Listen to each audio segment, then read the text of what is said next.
بسم اللہ الرحمن الرحیم۔ آداب یار دیکھنے والوں کی خدمت میں میرا سلام۔ حضرت علی نے فرمایا، کوئی تم سے بھلائی کی امید رکھتا ہو تو اس سے مایوس مت کرو، کیونکہ لوگوں کی ضروریات کا تم سے وابستہ ہونا تم پر اللہ کی عنایت اور کرم ہے۔ اگر کوئی تم سے پوچھے بتاؤ زندگی کیا ہے، تو تم اپنی ہتھیلی پر ذرا سی خاک رکھنا اور اسے اڑا دینا۔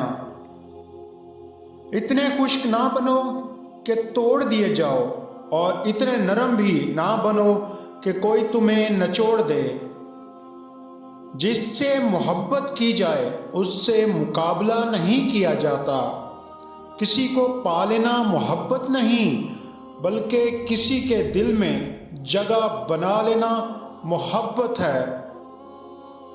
نماز کی فکر اپنے اوپر فرض کر لو، خدا کی قسم دنیا کی فکر سے آزاد ہو جاؤ گے اور کامیابی تمہارے قدم چومے گی۔ صبر ایک ایسی سواری ہے جو اپنے سوار کو گرنے نہیں دیتی، نہ کسی کے قدموں میں نہ کسی کی نظروں میں۔ جس سے تقدیر پر یقین ہوتا ہے وہ اپنے اوپر نازل ہونے والی مصیبتوں سے نہیں گھبراتا۔ جو لوگ برداشت کرتے ہیں ان کے ساتھ اٹھو بیٹھو، اسی طرح تمہاری قوت برداشت بڑھے گی۔ صرف دو لوگ مقدر والے ہوتے ہیں، ایک وہ جنہیں وفادار دوست ملتا ہے، اور دوسرا وہ جن کے ساتھ ماں کی دعائیں ہوتی ہیں۔